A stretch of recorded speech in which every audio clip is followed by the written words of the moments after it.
Cubs and Cardinals fans, we've got a great show for you tonight. Special guest joining us off the Twitter community. You'll probably recognize the name. We've got a lot to talk about. We're going to cover the first half, what happened, the back half, what needs to happen. Ridiculous rule changes, robot umpires, 3-batter minimum, Star Wars, and juiced balls. The Team of Rivals podcast starts now.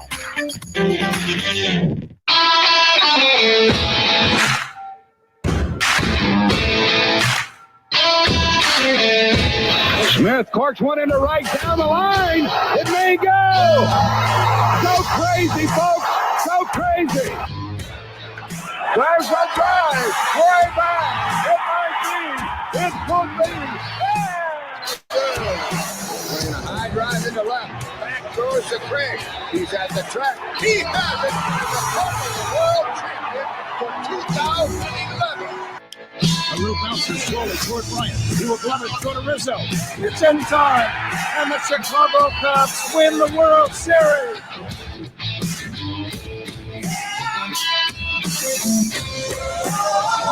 This is the Team of Rivals podcast. No insiders, no anonymous sources, just passionate analysis from the bleacher seats. Here are your hosts. All right, everyone. Welcome back to this week's show. We got a good one for you. We've been off for a few weeks, so we've had a few things happen. We are mid-season now, so we're going to get a little bit into that. Also have a special guest on tonight who I'll introduce here in a moment.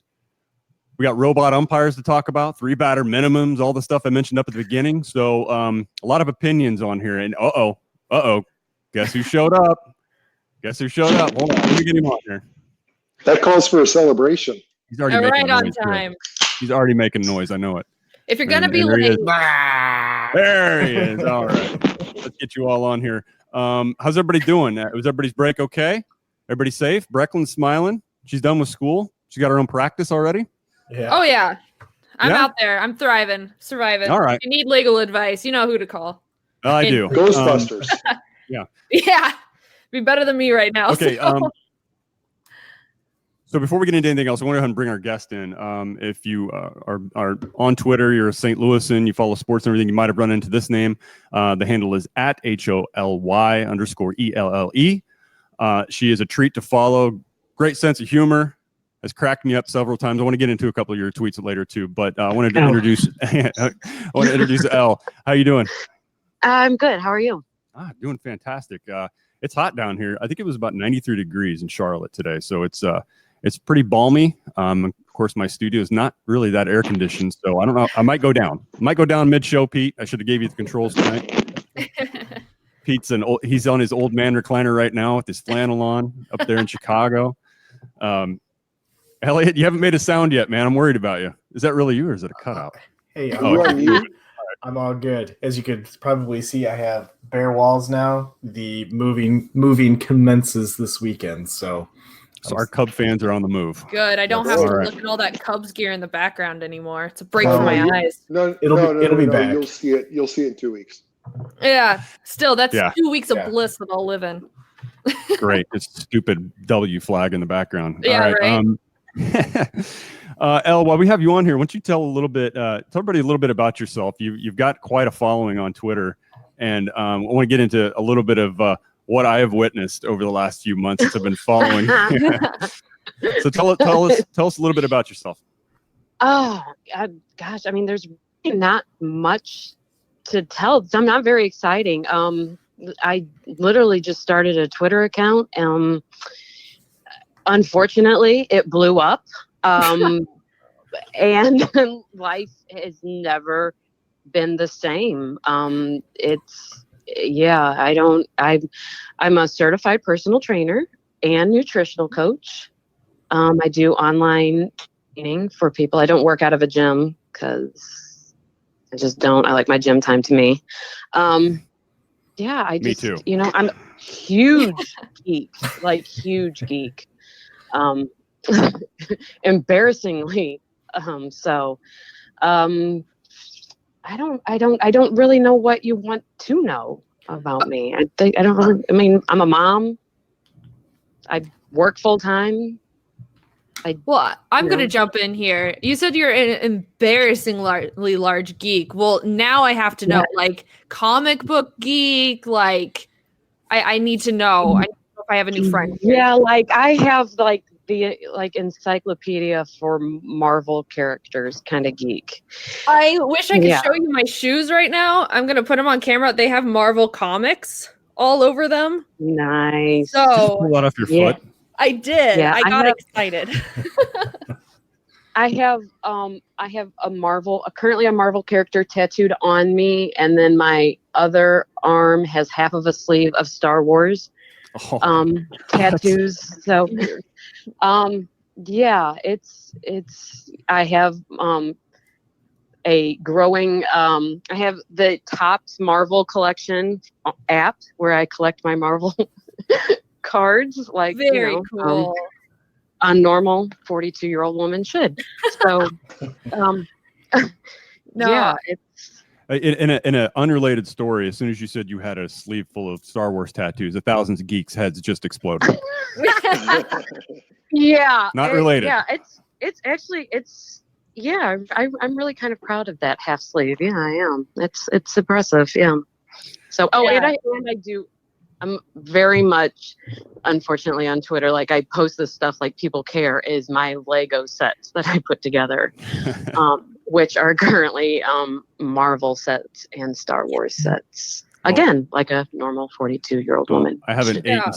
8 and a 6-year-old boy both living under this roof, and I cannot keep a set together, nor can I keep anything assembled, if you know what I mean. So there are 2,000 pounds of, $500,000 worth of Legos all mixed together, and you can't make anything. Have you not Yeah, explained to them that those Legos are not for them, they're for you? Yeah, well, Yeah, unfortunately, I have to wait till they grow up to kind of actually be able to know, have the kids know those sets are mom's. Like don't touch those. Well, that's So thankfully, yeah, oh, I'm sorry. Go ahead. no, I was gonna say thankfully my 14-year-old and 16-year-old are like it's great. Yeah, those are yours. Trust me, nobody's gonna touch them. yeah. So.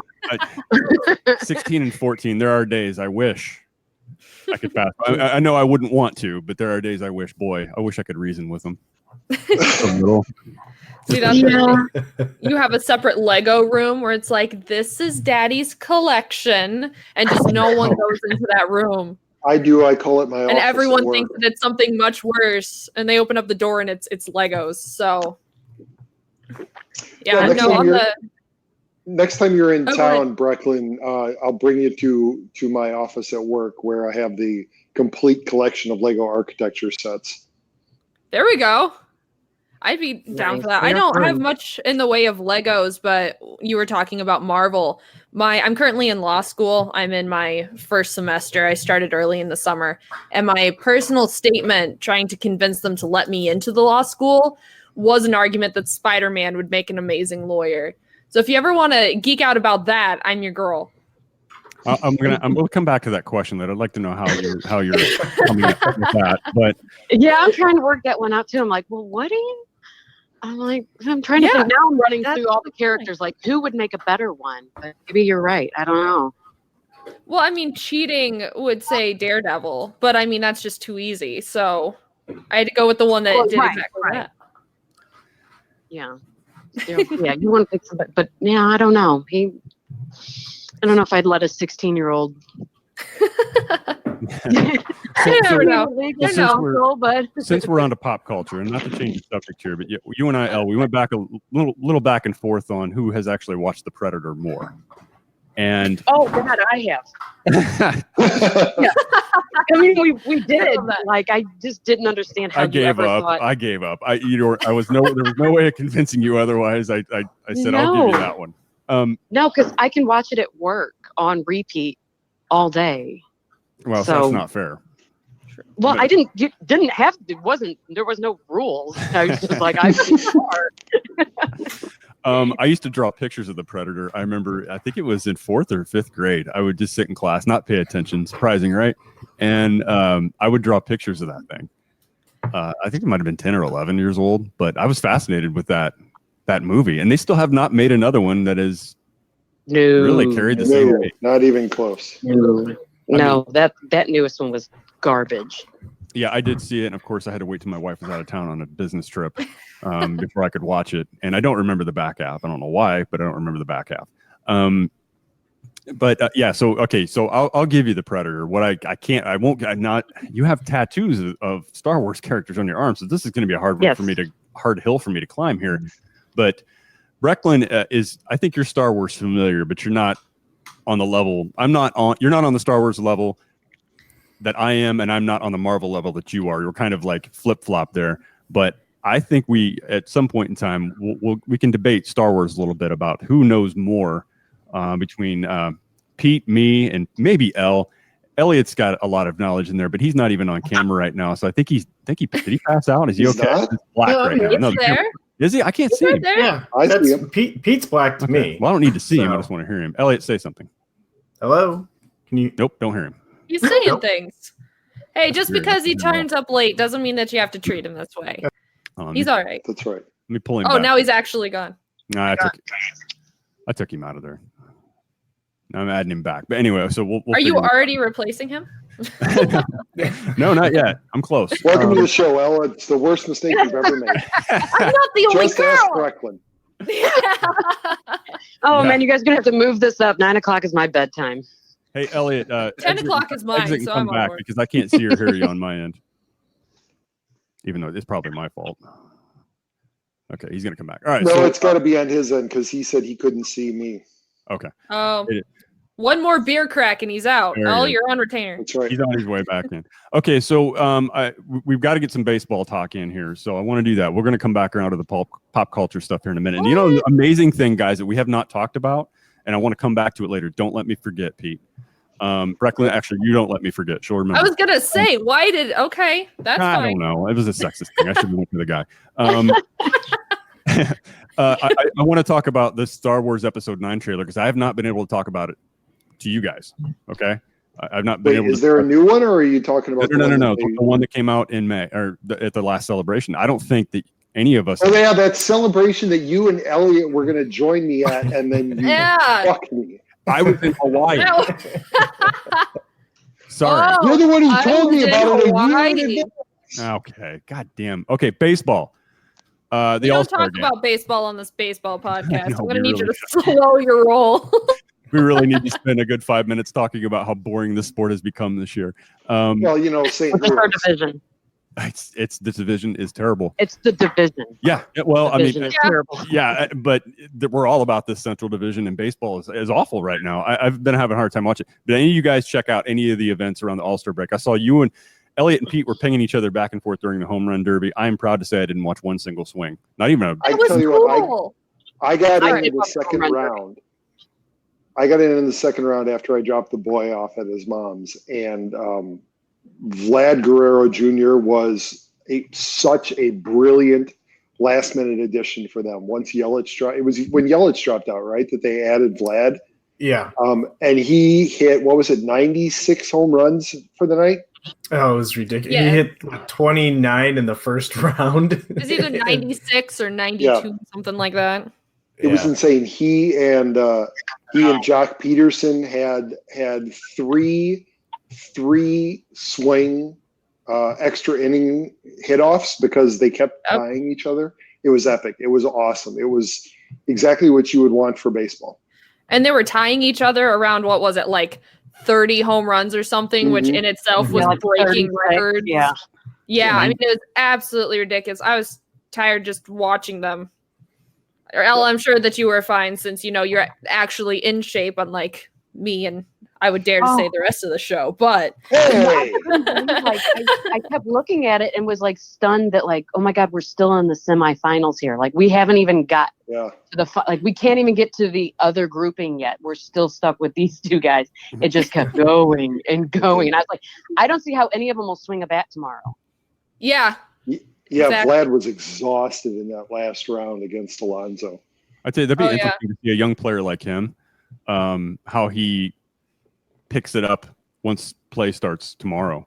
Because we've seen a few of those guys in the past. I think the last one I can remember that was Bobby Abreu after he won that I don't remember what year it was. Hell, it might have been a decade ago, but he won the home run hitting contest and didn't recover in the second half. And I don't know if that was directly related, but it's happened to a few guys. And a young player like him, it'll be interesting to see how he responds after performing that way.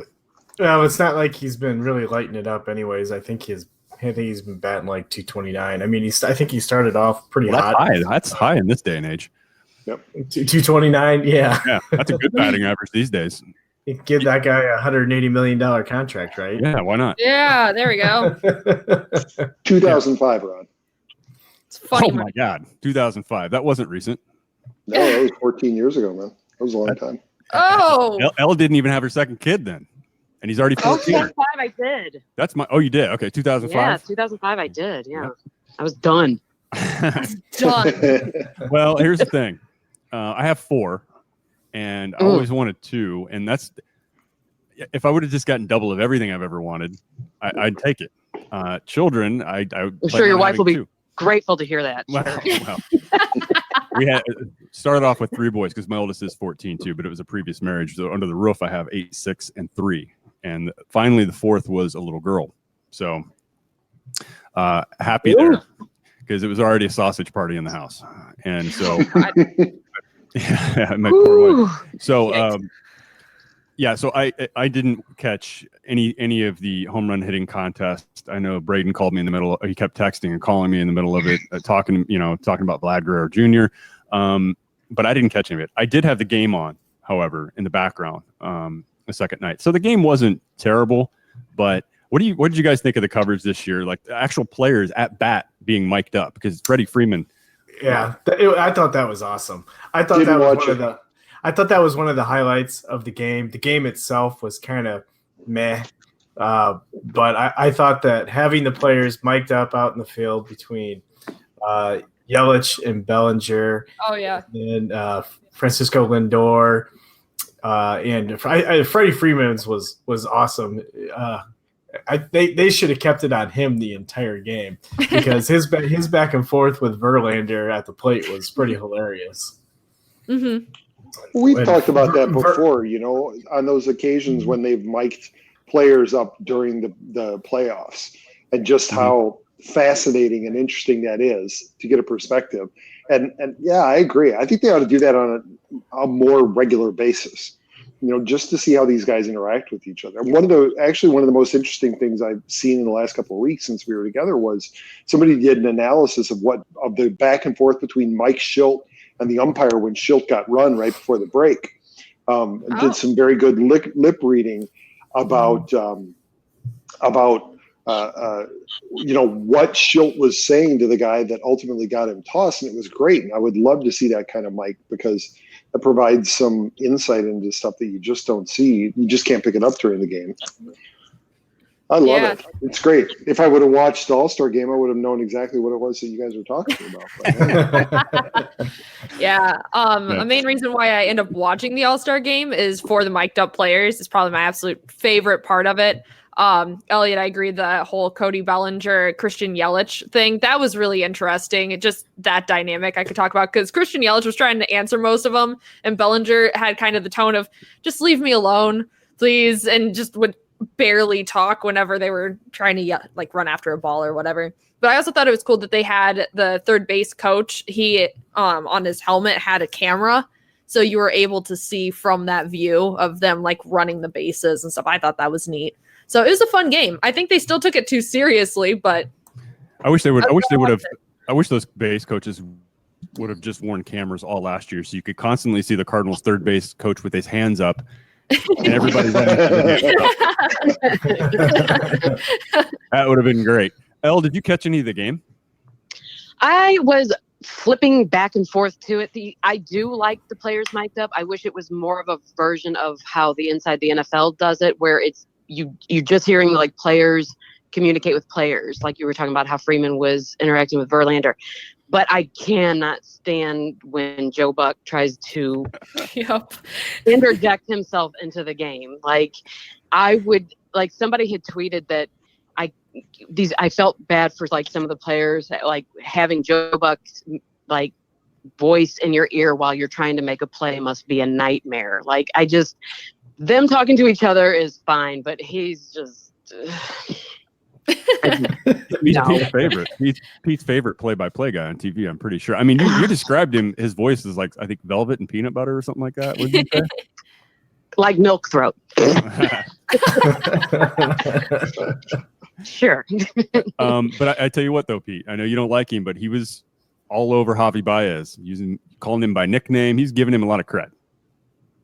Hey, Javi Baez is your favorite player's favorite player. He's even Mike Trout's favorite player. It's everyone's favorite player. Hey, Elliot, I love Elliot. He stuck the landing and made a point there. And he's Mike Trout's favorite player. I love it. Okay. Yeah, so I did catch some of the All-Star game. Again, it was on in the background, so I happened to pick up and notice a few things there. But I was actually trying to work. My dad is on the chat saying there's no sound. I just pulled up the show on my phone, and there is sound, Dad. Turn up the volume. Mike, you gotta hit that button that looks like a speaker with a line through it. Hit that. Yeah. I'm sure these instructions are reaching Not that he very well. Exactly. Not that he gets the instructions. All right, I'm gonna need you to do an interpretive dance so we understand what's going on. We're gonna have to. Yeah, it's gonna be like grenades. Yep.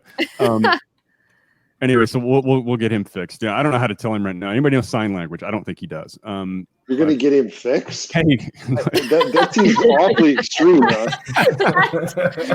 Hold on. Isn't it too late? I think he's fixed already. Oh gosh. Otherwise, there are some problems. So let's talk a bit about just what's going on. Your first half assessment of your Chicago Cubs. I want to start with you guys. Elliot, if you don't mind leading us off here. We're midway. I mean, we're 88, 89 games. We're a little past that, but it's the All-Star break. So I want you and Pete to kind of assess your Cubs right now, and what do you think they need to be doing in the back half? So assessment so far is, I mean, the team's a bit frustrating. They've shown flashes. They showed flashes of how good of a team that they are. About 3 weeks into the season, they had a nice three-week run, and it's been kind of frustrating where they've really done well. They've lacked in another area. So when the starting pitching has been really good, it seems like, the bullpen wasn't doing all that great, but the offense was doing well. And when the offense hasn't been doing great, maybe the bullpen has looked good and the starting pitching has been pretty decent. So it's been a frustrating thing with the Cubs so far this season. And it just seems like nobody wants to take control when the other parts of the NL Central aren't doing well. So really what I think that they need to do moving forward is probably get an impact bat, probably not from within the system. And as long as Hamels comes back healthy, I think the starting pitching is still good, and I think they're still going to, gut it out through the rest of the season. But I think that big thing is the impact bat that's going to get runners home when they're on the bases, because right now their biggest issue hasn't really been risk, but it's been opportunities to hit with people on base. And that starts at the top of the lineup with Kyle Schwarber, who's been hitting for more power and not really getting on base.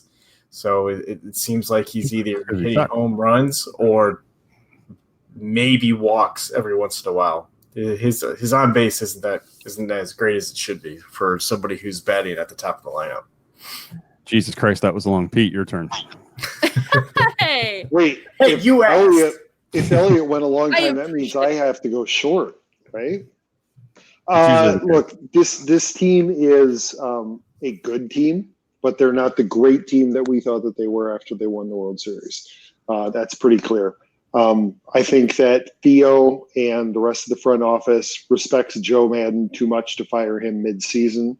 But I think that that's where a lot of the fault lies. I think he's created such a comfortable situation for the players that there are players who haven't made the leap that we expected. Chris Bryant is a very good player. He's terrible with runners on base. Anthony Rizzo is a solid player, but he hasn't risen above exactly what he is. The only players who have made the leap under Joe Madden's leadership are Wilson Contreras and Javi Baez. And Wilson Contreras has yet to prove that he can do it for an entire season. So what am I looking forward to in the second half? Things that I don't think are going to happen. Either Joe goes or one of the marquee players goes, but it's not going to happen. Because this is a good team. It's not a great team. This is a team that is not going to win another World Series. They caught the rest of Major League Baseball by surprise in 2016, and I don't think that they're going to do it again. And they will be competitive through this window, but they're not going to win another World Series unless they take some drastic action, and I just don't see this front office doing that right now. Well, I like what I heard there. Not another World Series, Brecklin from Chicago.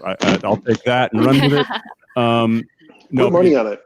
No, I might. So let's same question over to our side. And so, Ella, let's start with you. I don't know how many games you tune into. I know that it sounds like you're kind of like me at this point right now. I've kind of I've caught a few games. I'm aware, but I haven't been into it as much as I have in prior years. Yeah, it's been a rough season because you might also know I'm a huge Orioles fan. So what? Yeah. Those exist? What is wrong with you? I at this point it's probably like I'm just a glutton for punishment. It's been a rough baseball season. It's been a rough couple of them. Yeah. They always say that you're like only as happy as your saddest child, and so the Orioles being my saddest child, there's no joy for me this baseball season. There's just none. I think I've been to one Cardinals game this year. Like, there's nothing about the team that excites me at all. Like, at all. Like, there's nothing exciting about them at all. And that's sad to say because I think you're like 4 years into a bad relationship. Yeah. That's a good way to put it. Brecklin, your thoughts on this real quick before I jump in. So, completely agree with everything that you just said. I think right now the best way I can describe the Cardinals so far is kind of whenever you're trying to pull a wagon, but a wheel keeps breaking, and then you fix that wheel and you go a little further, and then a different wheel breaks off. I saw Josh Donaldson throw a ball from third base the other week and about had a heart attack because I realized what someone other than Matt Carpenter looked like. It's just one of those things where if we were doing something more with the players that we have, because we have really talented players, but it seems that we're just not, I don't know what we would need to do because I am in no way an expert, but it seems like we're not continuing to develop our players, work with our players, coach them in the direction that they need to. So they're just kind of sitting there doing their best, which is all right, but without trying to progress them further. And with the problems that we're having with our farm system as well, I'm really scared that we're going to start seeing just everything going downhill within the next few seasons. And I really hope I'm wrong. I hope I can eat my hat, but I just haven't seen anything exciting or fun so far. And I don't see any big changes that are going to affect that in the future. Yeah, there's no urgency. Yeah. And that's boy, I tell you, that's the rub from this. We don't hear it in we know we're talking about Mozeliak, right? So we don't hear it in his voice when he gets in front of a microphone, and he has a typical, well, if you think about it, there really are no, this move's just improving ourselves at all. It just doesn't make a lot of sense. If you think about it, the pitcher with the second most WAR this year is Lance Lynn. Yeah, well, okay. So now that's not a joke. The statement I agree with the most is one that Elle threw out, and that is this team is not exciting to watch. They're not fun to watch. This hasn't been fun baseball at all, and it's been that way for a while. When you acquire a player like Paul Goldschmidt in the offseason, boy, that gives you a lot of hope. But you really feel like, why did they stop there? There was opportunity to continue to improve, to build a strong core in the middle of that lineup, and he just stops. And he continually makes. So I have a theory. Okay. I have a theory. Okay, Pete. They have a better assessment of the competition in the NL Central than they do of themselves. And so he thought that was enough. Absolutely. He looked at the Cubs realistically and saw what the Cubs are doing this year, saw what the Brewers are doing this year, and said, if we can get Paul Goldschmidt, that's going to be enough to win this division. Problem was he's not looking realistically at his own team. Absolutely.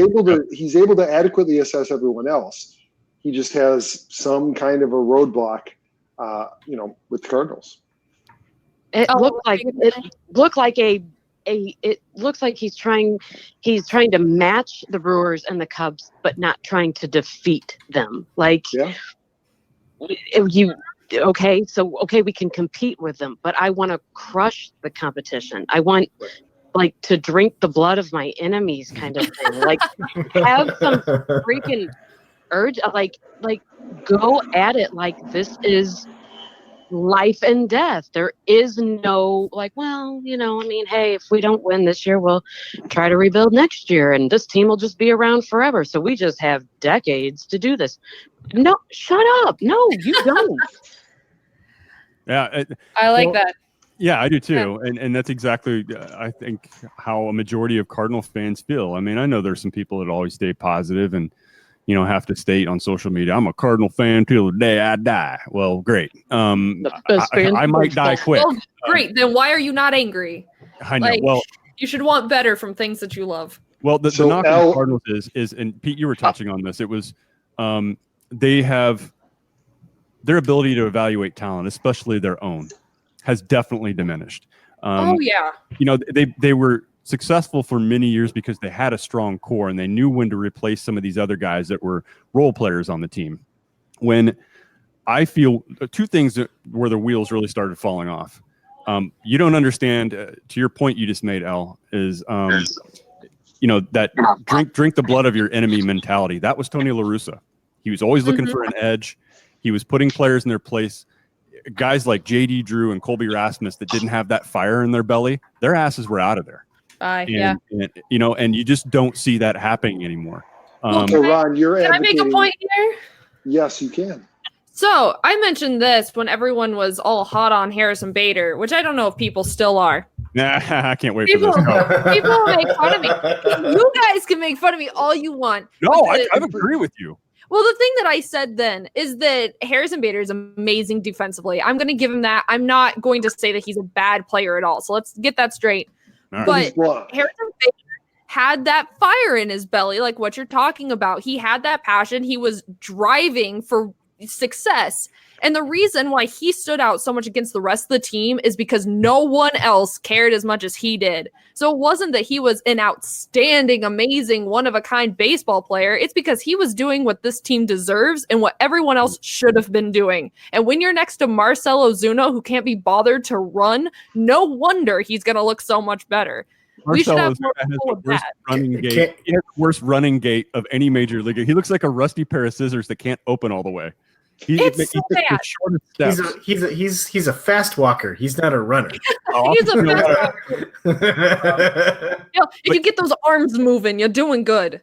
Besides that, Tommy Pham is the kind of mentality. I agree with you that. But Tommy Pham I agree with her. Yeah, you're playing for your check. Play for your check. I mean, quit playing as if you've already gotten paid.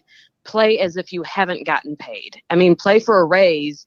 Stop playing for he may not do everything perfect. I mean, again, you're right. His batting average is way low right now, but defensively he's great. And he's out there hustling. Everybody down Manny Machado because he's like, I'm not going to hustle. Well, Bader at least is hustling. He's playing for his check and the rest of them are playing like they've they're all ready for vacation. They've gotten paid. They're ready for vacation. Doesn't matter. Come hell or high water, they got their money in the bank. So we're getting a lot of comments from a viewer here. That's first of all, he started off saying Orioles LOL, Orioles are unwatchable, and then he's going on about the Cardinals. Bader's hits 200. Cardinals have no good starting pitching. All true. And to be fair, everybody hits 200 nowadays. That's true. You know what's telling? Just go back to the All-Star game. Just take one clip of the box score right now to tell you everything you need to know about the state of offenses in the game. National League, 5 hits, 16 strikeouts. Is that not a typical game these days or what? Oh, yeah. It is. Well, so I have one more point to make on the fire in your belly thing, because I'm on that. I'm sorry. It's such a big thing to me this season. And talking about Javi Baez, just how amazing he is. Everyone talks about that he loves the game that he's playing. And if I could see just a tiny little twinkle of that in the Cardinals team, I would be so happy. I mean, Bader's is giving us that, but it seems like everyone else. I mean, you made the point, Elle, of play for your check. Well, I would like people to just look like they enjoy what they're doing. Play for the love of the game. Yeah. Play for something. So play like you want to win. Yeah, it is. It's really a dead feel when you're that West Coast trip before the All-Star break that's the Cardinal team now, and their record really does tell the story of who they've become, who they are right now. They are an average team. You go on a West Coast trip and you face San Diego, who's in 3rd place. They're at 500. Okay, so you salvage the series by taking a win. I can live with that. But you faced Seattle Mariners. Okay, you won that one, and then you faced another last place team in the Giants, and you dropped 2 out of 3 there. 4 and 5 on a road trip. You faced 2 last place teams and a 3rd place team. All right, that is not what you're supposed to be doing. And I don't care if there's a half season left, and I don't care that they're only 2 games out of 1st place. Enthusiasts that are happy, hey, we're only 2 games out. Well, yeah, we're not going to give up, but you think with this team right now, the way they're playing, who the hell are they going to get past in the playoffs? And all it takes is one team in this division. I mean, the division is separated by what, 4.5 games? Yeah. It takes just for one team to get hot the way that this division is playing, and it's over. Yeah, well, not only that, I mean, just how cannibalistic this league is, and it's not because everyone's doing great, it's because everyone's mediocre. But it still stands that the distance between 1st and last place in our division is tighter than 1st and 2nd in any other division, I think it is. Yep. I mean, it's just ridiculous. I'm thriving. My second team is not the Orioles. My second team is the Minnesota Twins. So I just kind of avert myself because no one cares about the Twins. Everyone is like Minnesota hockey, Minnesota football, Minnesota whatever. And then they just assume the Twins suck. So I was like, you know what, Twins? I'll like you. I get it. Okay, fine. Fine, you can have the Twins. You can have them. I don't care. How about them Blues, though, right? Glory. How about them? Yeah, that's something. Yeah? So I don't know. We did this at last show. I'm not going to do the whole thing here, but Alexander Ovechkin, he partied pretty hard for the Capitals last year, and I'll just play this real quick, and I want you to tell me who was more wasted for a longer period of time. Hang on. Oh, it was Hull. You don't even have to play it. Okay. Yep, I agree with you. I totally agree with you. There was video of him on the street. I think it was him. At least somebody claimed it was him. Walking around 3 a.m. one? 3:30 in the morning with a cigarette in his hand. Big beer belly poking that shirt out. And then stumbling down Market Street, right? So proud. Yep. Boy, that doesn't look like the Brett that I remember skating around the ice. But good for him, though. Yeah, good for him. Yeah, exactly. Yeah, let him live. Right. He's out there living his best life. I can't complain. I had to interject a hockey sentence in there because that baseball talk is depressing. So I'm just going to finish my thoughts here real quick on the Cardinals, and we can move on to something else. You have thoughts? I have lots of them, Pete. So as I was mentioning earlier, their ability to evaluate their own talent is terrible. And amongst Cardinal fans, it probably, our own fans annoy us, right? The fans that celebrate some of these young players before they've ever accomplished anything, I've about had it. And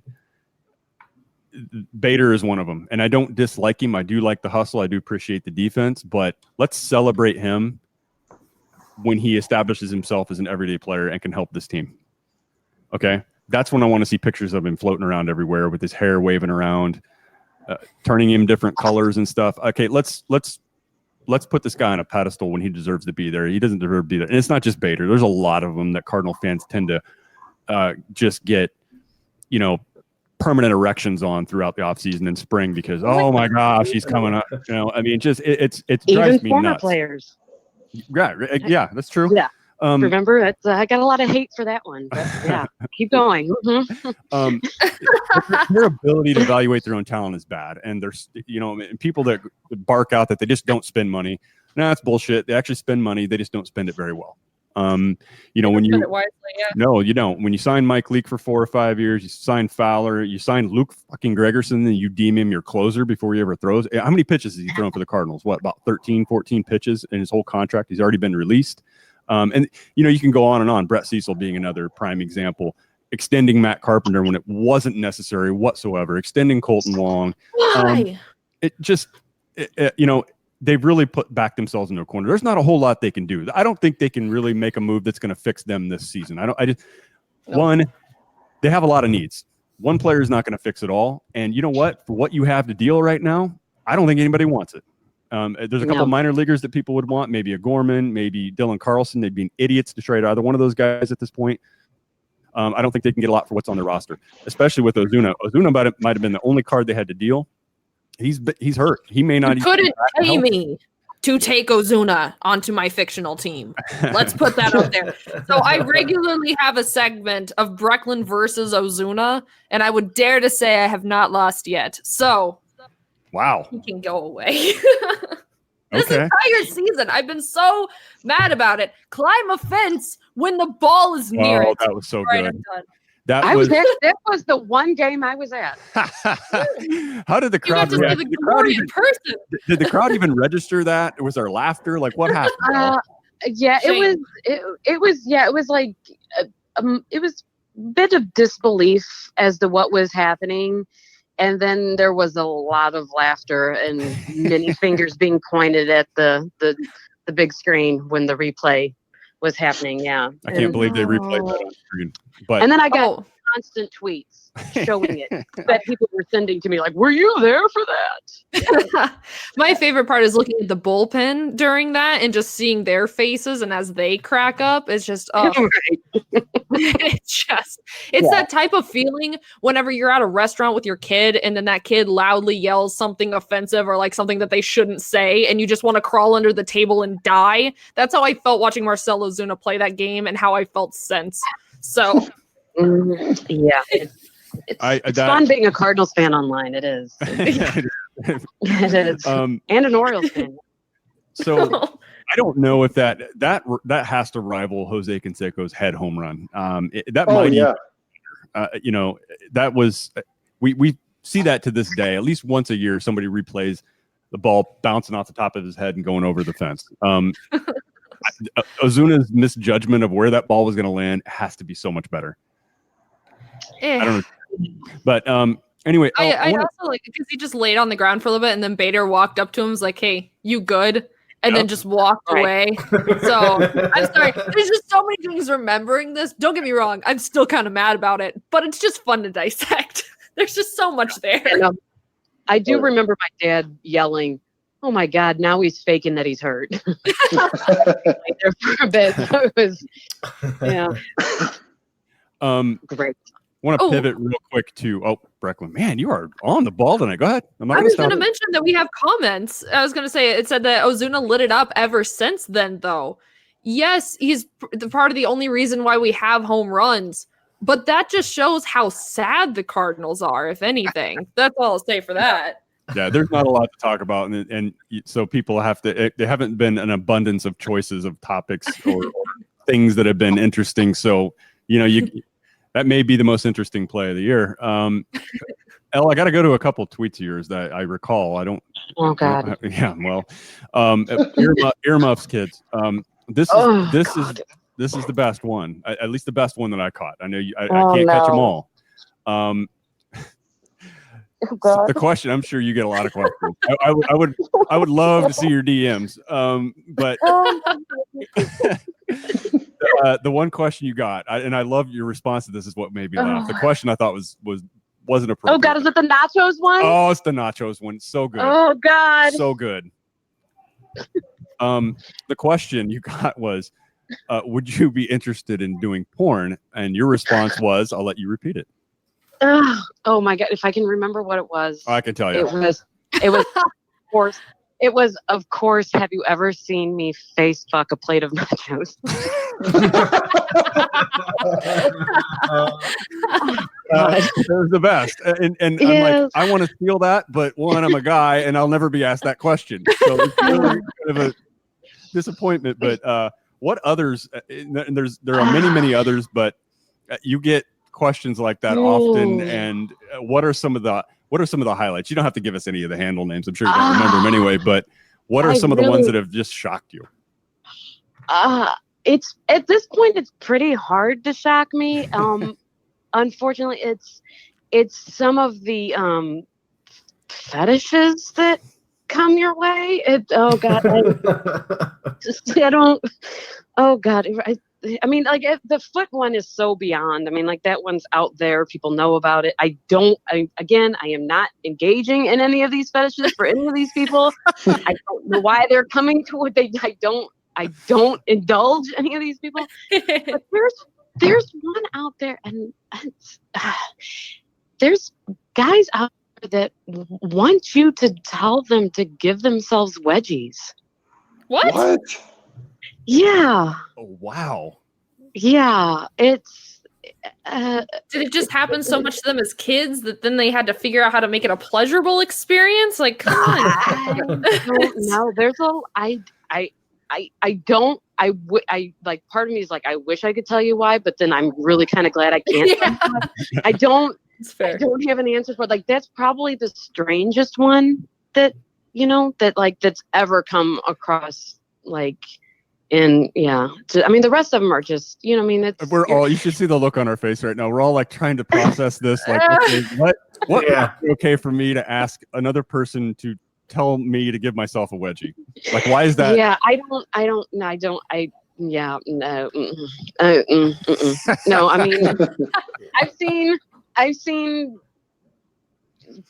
pictures that just probably never. I mean, I can't. I would love to describe them, and then the other hand, Okay. I don't want to. I've got a plan for you. I've got a plan. I want what you need to do, and it'll be only slightly traumatic. You have to go back and find the nastiest picture that's ever been sent to you. And then whenever somebody sends you a photo that you don't like, you send the nastiest photo back in response as being like, oh, well.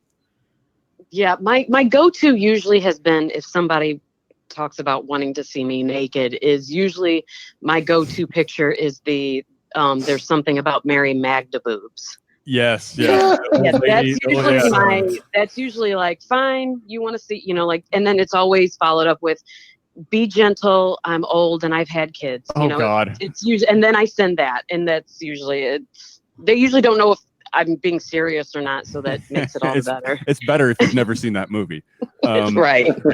Yeah. The other one, I think it's more recent, when somebody asked you for a bikini pic and you literally took a pic of the bikini. Yeah, I took a picture. It was everybody was hounding me about National Bikini Day. Like, I mean, these days are so stupid. Yeah, I never heard of that. Somebody was like, "Where is your bikini pic?" And so finally, I just laid it out on my bed and took a picture of the bikini. And I was like, here you go. This is what you need, right? Like, this should help everybody in.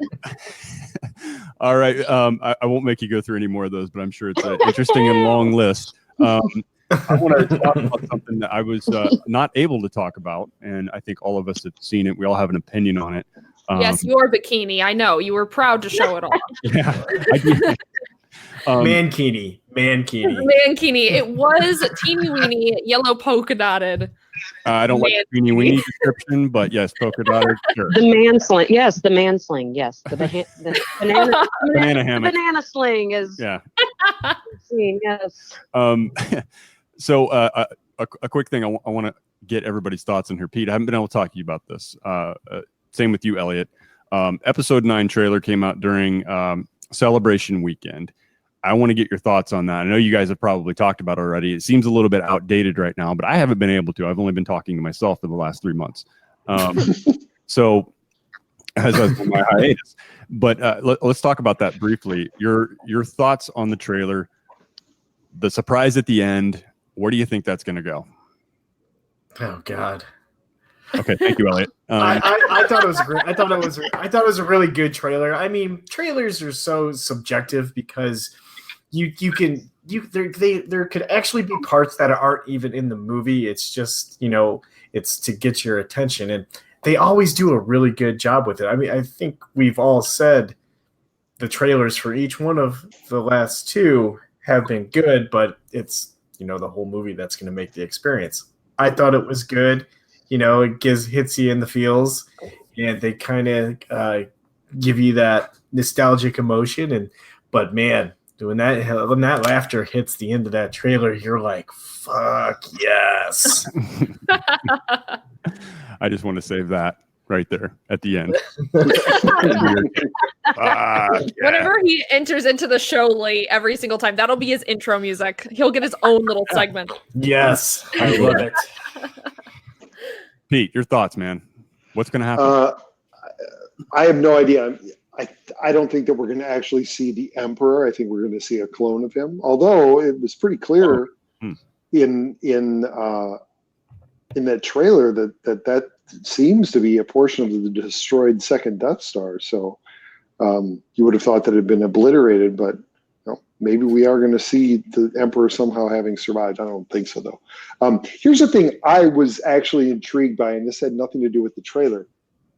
As far as I could tell, everybody who had signed up for the signature and photo op lines was somehow involved with either the new film, one of the new projects on Disney Plus, or Phantom Menace, except one.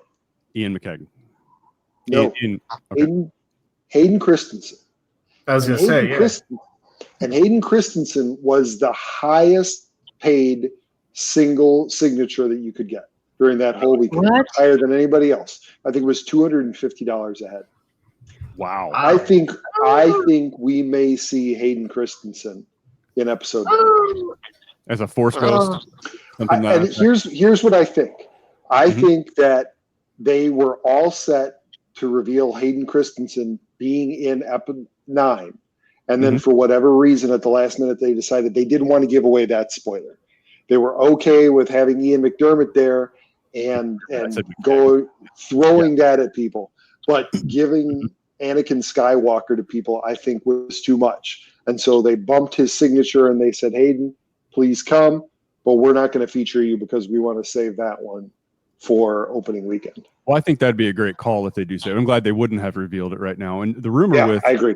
The rumor with episode 9, if you believe, and JJ keeps a pretty good lid on most things, but if you believe what you hear, and that is episode 9 will bring in elements from the entire saga all the way back to prequels, that makes a whole hell of a lot of sense. And we saw the Anakin style, the young Anakin Force Ghost in the remake of the Return of the Jedi. So we've seen it before. I know you hate it. Yes. Same. I mean, can you age as a Force Ghost though? I mean, but you can't have the original actor in there that was underneath everything, and then change it to Hayden Christensen after the prequels. It doesn't make sense. Well, and especially because when did he suddenly tap into this ability to contact the Force and to bring himself back as a Force Ghost? You would think that it wasn't until the end of his life. So then shouldn't he appear as how he was at the end of his life and not how he was 20 years ago? Like Obi-Wan and like Yoda. It was the last time he truly felt alive. Because the Yoda that we should, by that logic, the Yoda that we should have seen should have been a younger version of Yoda that we see in season 6 of the Clone Wars, and not the Yoda that we saw at the end of Jedi or midway through Jedi when he died, right? That Force Ghost should be a younger version of Yoda. And that, which then extends into episode 8 when we see him speaking with Luke. That should be a younger Yoda.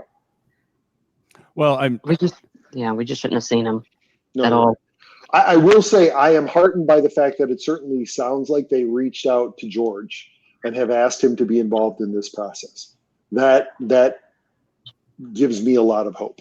Yeah, they said that on Rebel Force Radio that they had consulted. He was, I don't know whether he'll be listed and given any credits for anything, but he is consulting with JJ on this whole story. He was involved to some extent. How much we'll probably never know, but yeah, they've talked about that on Rebel Force Radio. The last show or the show before, I don't remember, but I do like the sound of that. George is very good about seeing an entire picture, which I think is, I'm talking the entire storyline, the saga.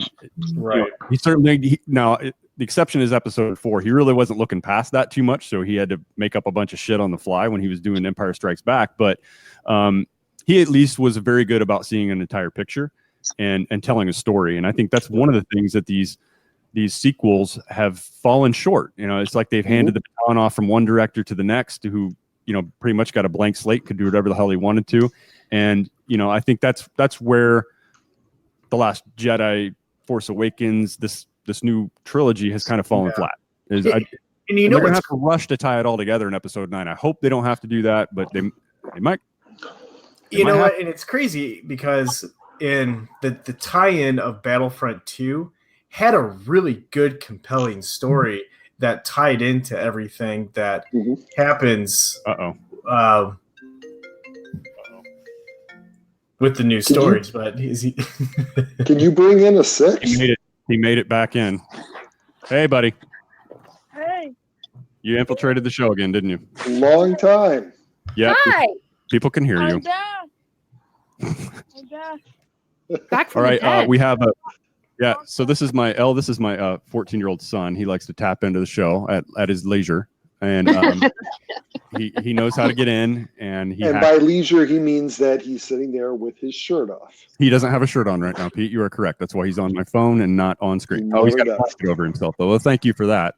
Right. There's the ceiling fan. You guys can't see it. I can. Joey. It's Joey the ceiling fan. Joey the ceiling fan. All right, B, you can go ahead and talk to us here, and put the whole camera on your face so I can see it, not just a quarter of your forehead. There you go. You're like talking to grandpa on this thing. You know that? All right. So we're talking about episode 9. We got off of baseball, but go ahead and your quick assessment, really quick, first half of the Cardinals season. We'll go back to that for you just real quick. Absolute garbage. Okay. And period. Straight to the point. Honestly, I've not cared about baseball in since the last time I went to the Pujols return to St. Louis. That's the last time I honestly cared about baseball. Okay. That's fair. That's pretty harsh.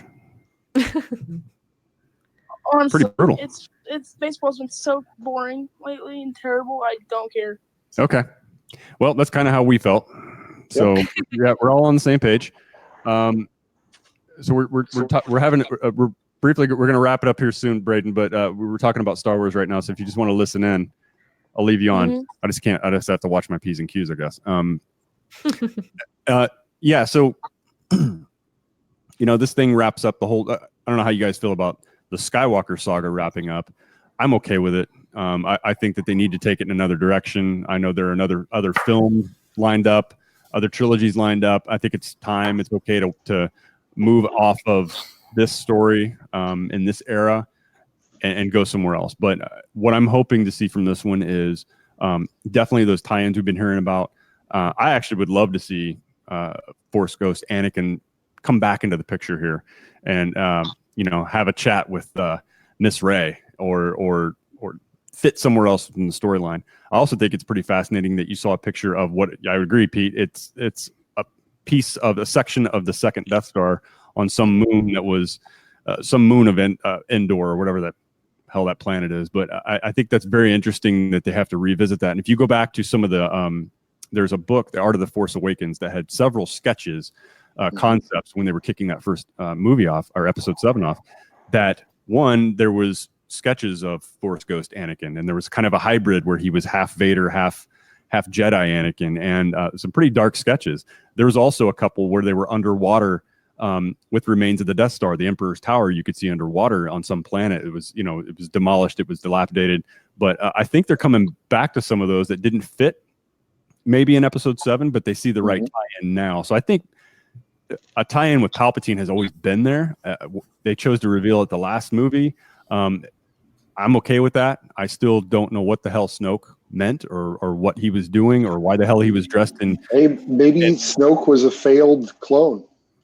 Possibly, or he was a failed clone of Goldmember. Girl. That's what I thought. I love gold. Yeah. So, yeah, Elle, what are your thoughts here? How do you want to see this thing wrapped up, or what do you think is going to happen? I don't know if you're a spoiler person. You follow them. I don't avoid them. I really wish they would have either tied. I mean, maybe they will still tie Rey into the Skywalker somehow. They didn't really seem to leave that. I mean, they didn't leave that open in The Last Jedi. There doesn't seem to be a clear, like with Marvel and Kevin Feige, there's a direction. There's always an overall direction where the storyline is going. And they did not seem like they had any idea of what they were going to do after The Force Awakens. They tied it in a little bit, like none of the story for Last Jedi made sense. Like what Luke Skywalker didn't make any, like, didn't make any sense. It's just it's directionless right now, and it drives me insane. Like, pick another family to carry on with. Like nobody's gonna hate you if you go in another direction as long as the story is good. And right now you're just making garbage stories around the Skywalkers, and it deserved better than, from where it was 4, 5, and 6. Yeah, I would agree with that. It's almost like the Cardinals front office is consulting with Lucasfilm. or the DC comics. DC, like, right. It's just bad. They're just giving direction. Like, don't now come and throw a whole bunch of crap at me in this last one and make me have to overlook everything that happened in the Last Jedi. It's just garbage. So you're and that breaks my heart. Yeah, as a Star Wars fan. It does me as well. So I take it you weren't the biggest fan of The Last Jedi like me. No, not at all. Like I said, it made no sense for Luke Skywalker as a Jedi to lose hope and like want to kill his nephew. It made no sense. Like, he found all this redeeming qualities in his father, who was Darth fucking Vader, but like he has one little like hair, like he has like a little chill go up his spine about his nephew, and he's like, let's kill him. But he's waving fingers. He backs off from that. He steps back from that a bit. But him even getting to that place after all of the like, but Luke's not perfect. Open you and so much good in you. You haven't lost you, but I'm gonna sneak up on the back of my nephew. Like, Luke's not perfect. Luke's never been perfect. Luke has always been tempted by the dark side. Princess Leia, General Organa, is the only perfect person in the Star Wars universe. That they never utilize for any reason. No, and they make me look like Mary Poppins floating through space. My favorite. Yeah. Right? It's bad. Sorry, that was an ugly laugh, but I don't really care. So we have to bring this. We have to bring this around for Elle entirely. Who? I know Elle has, because I saw the picture of her free swag. Who has? We're what, 2-3 weeks in? Who has seen Far From Home? No spoilers. I haven't seen it yet. Is it just Elle and I? It's already been spoiled for me, so I kind of know what happens. Okay, but you haven't seen it. I don't have to spoil. I know what happens. Without spoiling it, Elle, what did you think? Oh, it was great. I think it was a really good into phase 3. And without spoiling it, if the very last credit scene, yes, if it is going in the direction I hope it's going, I really look forward to the next phases, which they're supposed to announce on the 19th. Ooh, good to know. Yeah. Ron, did you not see that? Spider-Man? Oh, sorry, go ahead. Ron, did you not see it? I have not. I will take the boys at some point, but no, I have not seen it yet. But I'm a casual. I enjoy Marvel. I probably own all those movies on iTunes, but I'm not into the details. I'm not into the weeds. If something's spoiled for me, it's not the end of the world. I'll go watch it and enjoy it anyway. I will tell you, I enjoyed this far more than Endgame. It was a much tighter story. Really? Oh, yeah. Far and away. I cried the entire time. I am not ashamed to admit this. Like, okay, before the first scene actually started, like I saw the beginning thing of it and I like tears started streaming down my face. And there were times when I cried harder, but the crying didn't stop until I left the theater. This is I went in dehydrated and came out like a raisin. It was it was bad. Well, I'll tell you this, Brecklin, and this is not a spoiler at all. Far From Home picks up right where that left off, so it gives a little bit more flavor to that the post apocalypse world. But still, much tighter story. It was a little over 2 hours, much better told. It wasn't so bloated as Endgame was. I enjoyed it far more. Whoa! What the hell was that? Was it Elliot? The car. Nope. Okay. You're leaving I the was bar? expecting it was a car near Elliot. If it's a noise, it's Elliot. All right. So we've went a little over an hour here. I don't want to keep everybody on the phone, and I am on the East Coast, and I'm especially because it's time for Elle to be in bed an hour ago. So. Oh yeah. I'm already in bed. Okay.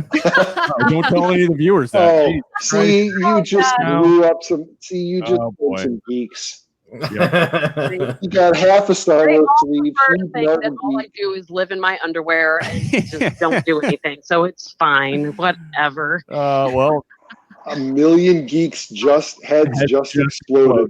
Yep. And then we're silent. Out in unison. Yes, yep. That's right. All right, everyone. Pete, why don't you tell everybody where they can find everything and anything about us, and don't buy the clothing from Zazzle. Well, we're not live on Facebook at Team Arrivals Podcast. You can find us online at teamarivalspodcast.com. We're on Twitter at Team Arrivals Pod and on Instagram at Team Arrivals Podcast. You can contact us by email at the show at teamarivalspodcast.com. On Twitter, you can find our special guest, Elle, at. This is your cue, Elle. Yeah, that's you. Okay. You didn't see the show notes? Okay.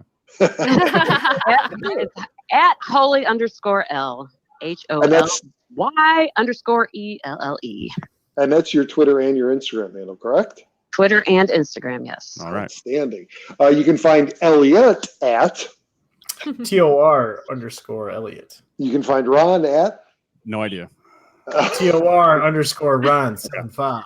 We're changing your handle to no idea. And you can find Brecklin at Carry on Cards, spelled CAREY. Because it's a pun and she's clever. If you're listening to us after the fact, why not give Radio Public a try? Radio Public's a free platform that throws a couple of pennies our way every time you listen. Otherwise, you can catch us anywhere you listen to podcasts. iTunes, SoundCloud, Stitcher, Spotify, TuneIn, Radio.com, and Google Podcasts. And if you'd like some of your own Team Arrivals gear, contact Ron. He can tell you how to do it yourself. Don't contact me.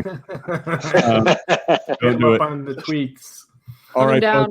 So we'll wrap it up here. And Elle, I want to thank you for your time tonight. It's been a lot of fun talking to you. And when we have, maybe we'll have our Star Wars episode post episode 9. Maybe we'll call you back in to get your thoughts on that one. I appreciate it. All right. Go ahead. Sorry, I didn't mean to cut you off. No, I just said I appreciate it. It's been fun. Thank you. Yeah, we'll have to do it again sometime. We do appreciate your time. Guys, we'll be back at this in 2 weeks. We're doing this every 2 weeks now.